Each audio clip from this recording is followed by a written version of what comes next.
this week on Hermitcraft. But yeah, this is looking great. And also, we've got our mall security guard in here, Paul BLART. It's probably a spoiler. Okay, who greenlit Paul BLART Mall Homunculus? Welcome to the Hermitcraft recap. My name is Pixelriffs, our writer is ZloyXP, and with the season of spooks upon us and spirits rising from their graves, the latest thing to be resurrected is the spirit of competition. First, your regular tag update comes with false Symmetry tracking down and name tag slapping Bifer, right as he was setting up a nether portal in the Woodland Mansion. At least now he'll fit in better amongst the residents. Oh, good grief. Hello. Oh my goodness me. That was the funniest thing ever. Were you waiting here? After adding a small novel as his own tag twist, he gets the challenge of not sleeping until he has tagged someone else, which is convenient because Phantom season is upon us, and one can't forget Azuma's personal competition to see who can kill the most night flaps. He actually shows us a leaderboard at one point this week, and it's going to display it on the side of the screen so we can see everyone who's playing, not just whoever's online, which happens to be me. Cubfan is in the lead with 150, and last time I checked it was actually Cleo in the lead. Now Cleo is definitely the underdog. We all know that Cubfan's like the crazy mad genius with his scientist lab coat, and I wanted to give Cleo a helping hand in this competition because I want to see Cleo win myself because she's the underdog here for sure. To help her out, X drops off an axe capable of one-shotting a Phantom at Cleo's boat. Unsurprisingly, we see her with more than 300 points later in the week. On top of all that, Tango Tech drops a call to action amongst the fellow Redstone-savvy hermits. The challenge is to create a mostly automated Tango Tech murderizing machine capable of killing him humorously at the press of a button. And yes, it is like that Doc killing competition from Season 3, except this time the contestants will be judged harshly by a jury of their fellow hermits, and the whole thing will be excessively televised because someone's been hanging out with Zedaf too much. However, if a machine fails to actually kill me, the inventor of said machine will be mocked and ridiculed extensively. Finally, Azuma has given his fanbase a week to help design a decorative outer shell for his ice farm. You can submit your designs on his plot server, and the winning one will be replicated on Hermitcraft. And with all that out of the way, let's take a look at all the events and mishaps that occurred on the Hermitcraft server this week. Starting with Bifer, because he's it, so like everyone else on the server, we want to get away from him as soon as possible. I'm thinking upstairs, coming down the stairs. Oh! After rocketing his way through the parkour course and receiving his punishment, Bifer takes part in the now mandatory trolling of other server members by taking pot shots at Ijevin, but it's hard to win a shootout when you're wearing leather trousers and the dunce head, so he returns to his Ocean Monument base and lays out plans to expand it upwards into the sky. Perhaps so his AFK fish farm doesn't look quite so lonely up there, or perhaps so he can have a more effective phantom killing platform while it's still October outside. But as good as Bifer is with a bow, it's Zombie Cleo who ultimately takes Ijevin back to school. And I take it to understand that you have no idea what I'm talking about, really. I really do not. The promised tutorial on Mannequin Bending finally comes to fruition, and by the end of it, Jevin's stand fighting abilities are high enough to throw together a representative display for the Ministry of Knowledge and take a spot at the line to Skaar's Terraforming Shop, right after Azuma and False. Now, I actually don't know if this is open yet, and I really hope that I'm not spoiling this right now. Jevin's non-puppet related projects are tweaking the cave spider farm for less poison damage per second, tweaking the underwater slime farm so it actually works, and relocating the Ore Galore shop to a cave in the side of a hill where you can grab your minerals for accessible prices.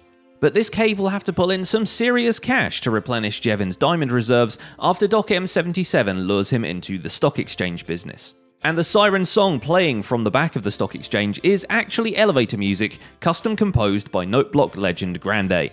Doc apparently decided he wasn't done redstoning the heck out of Hermit Street, so his cabin elevator now plays a fancy bossa nova as you descend into the underground vault, and then Doc makes that even harder to hear by adding a two-stage combination lock to the vault door. Elevator music.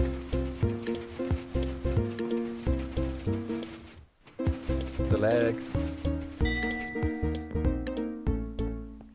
This display of redstone magic is enough to convince Ijevin to part with 2 stacks of diamond blocks for the stock exchange coffers, effectively making him the Federal Reserve of Hermitcraft. I'm gonna go ahead and give you that. Holy crap. Okay, Yeah, man. so- I mean, this is... That's me showing faith in your business bye. plan. I'm out of here. That's some B team stuff right there. Cubfan can't quite match that offer, but he does swing by for a personal deal with Doc in exchange for all the tridents he can eat at Doc's Drowned Farm. Cub actually gets one more trident from Grian for an Ender Gulf project he's working on, but this Ender Gulf is like no other.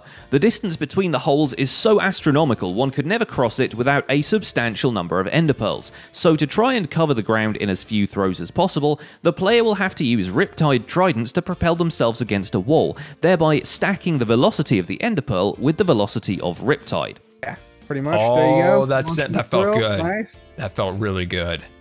Where'd you end up at? In the sea. I don't even know where you went.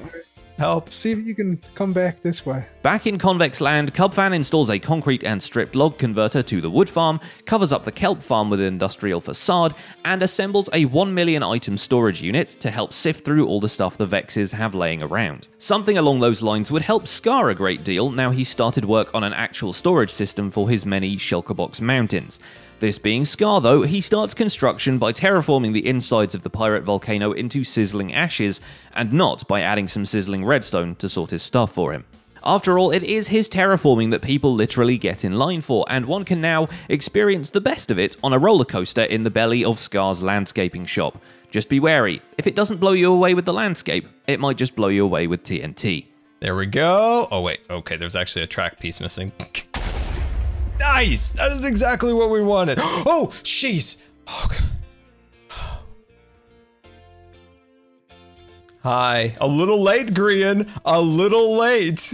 The convex undercut barge is slightly more friendly, but good luck finding any actual stock in it, because Rendog's solution to business competition is simply to buy them out and resell the logs in his shop, a plan which works super well until he runs out of diamonds halfway through his episode, which means he can't buy all the materials he needs to continue work on Grand Central Station. But he does his best with what he's got, completing the yellow line terminal along with 2 neutral coloured corners of the octagon.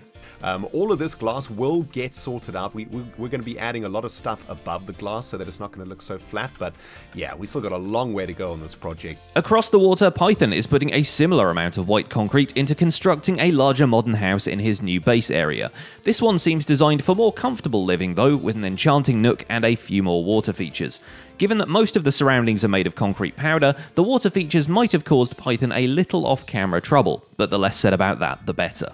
Where's the water? There it is. Let's make sure we don't accidentally freaking water the entire place. Because, yeah, I had a little bit of an incident while I was doing this. So, yeah, that was a thing. Azuma's water features seem just as fragile, with some planned obsolescence even, as he decides to dig out a squid farm of his own, but uses for it a design based on a 1.13.1 bug with waterlogged seagrass not understanding how water physics work, for which you really can't blame it. Minecraft as a whole is very confused about water physics. More splashy fun is had when X decides that his wool shop, a giant rainbow donut he stuck into a hill, should be waterlogged on the inside, conduits and all. The Hermit can now buy some lag-free multicolored wool and even see what banners and beds of each wool type look like in the adjoining showroom. TFC has no idea what that rainbow thing is. I have no idea what that rainbow thing is.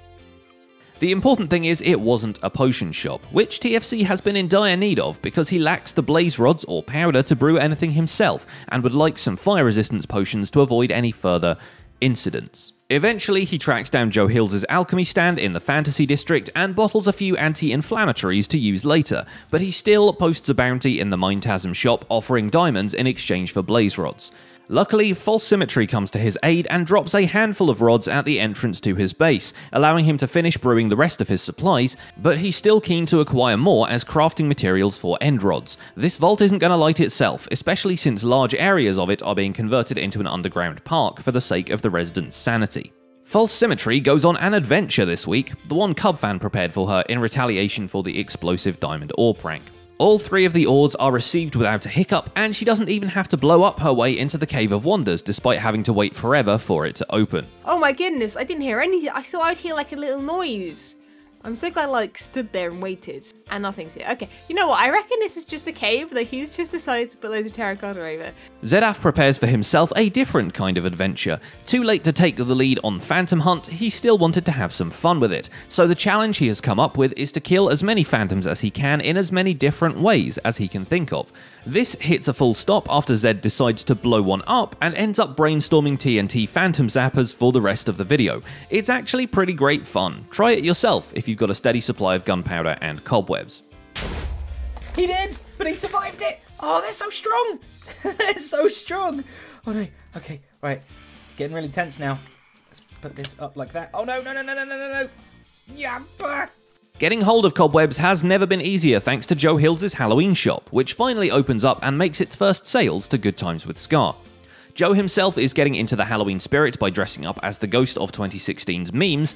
And so, you know, I have a pumpkin patch, and now I have a pumpkin suit. I think it suits me. And visiting the designated Halloween area populated only by Azuma's phantom hunting monument. After scouting the area waiting for inspiration to strike, Joe decides to build a church based on, you guessed it, something from Dungeons and Dragons. At least this one stands a chance of getting finished before Halloween. While Joe was swamped with his latest build, the cobwebs flew off the shelves at his store, leaving a gap in the market, which Impulse SV steps into with his own contribution to the Underground Mall, the Strings and Things store, where he can finally profit from all the cave spider loot he's been giving away since day one. He chooses not to convert it all into wool, which may have been a mistake considering quite how much money he spent at Azuma's shop to carpet the entire floor of the mall as a deterrent to slime spawning. At least he can concentrate on this now Cleo has delivered him a crew of armor stands to unload his merchant ship for him. Of course, and you got Mumbo trying to get his skull to sign the bill of goods, I guess. Tango and Zedev working together on that chest. Of course, Cub and Skaar working together on that one there. Finally, we need to get ahead on this guy here. Of course, the little guy. The string trade may soon see some competition from Iskal, who has set up a quad spider farm this week exclusively to get his hands on some string, but as far as we can tell, he only really wants it to stop snow from settling on the glass floor of his ice crystal base, so Impulse can keep stringing the server along for a bit longer. Wells Knight, of all people, can be found doing some redstone for a piston door leading into his personal super smelter. It's a basic one, and as with many basic ones, it might pinch you on the butt on your way out. One cannot have a door without a building around it though, and the smelter really is now encased in a factory-looking facility with smokestacks and everything. I do like smoke coming off of these, but I don't really have the resources for it at the moment, so we won't right now.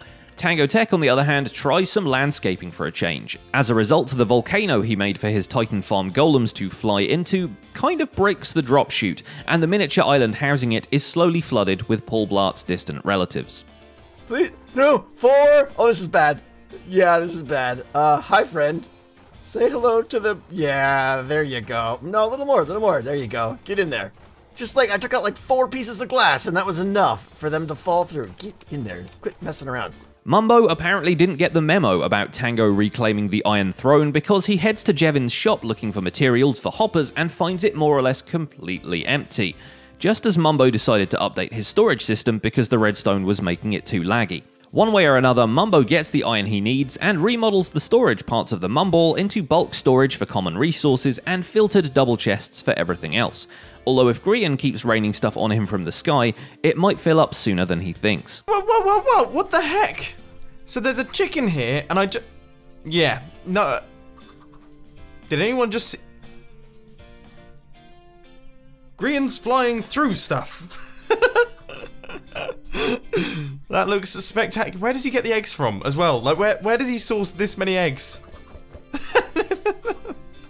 Despite the constant eggings, Mumbo does provide Grian with an elevator design, even though Grian still needs assistance adapting it for his mob farm of a base. So here we are.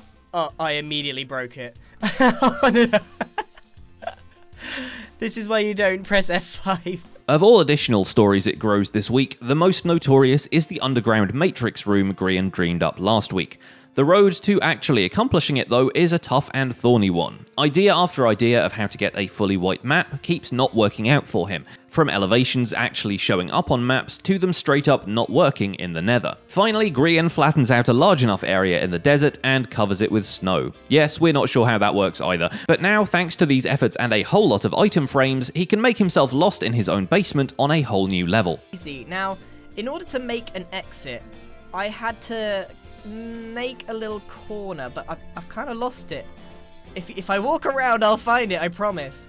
And that's about it for this week's recap, except to pass on our friendly game of Recap Tag. Anyone who's been following this channel since the Fullcraft recap days might remember being sent over to Stress Monster's comments to leave the hashtag MonsterTurd after we misheard her in one of her Fullcraft 2 videos. Monster turn!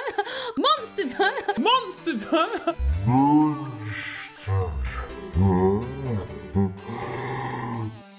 So with Halloween on the way, let's resurrect a dead meme. Head to her latest video and let's drop a monster turd in her comments. And that actually is it for this week's recap. Our writer is ZloyXP and my name is PixelRiffs. If you're up for some more survival Minecraft, check out the end cards for the third day of our writer and his friends trying to build a castle in hardcore Minecraft. So of course, they start with a statue of a chicken. Don't forget to leave a like while you're still here and subscribe so you won't miss future recaps. Thanks for watching and we'll see you next week.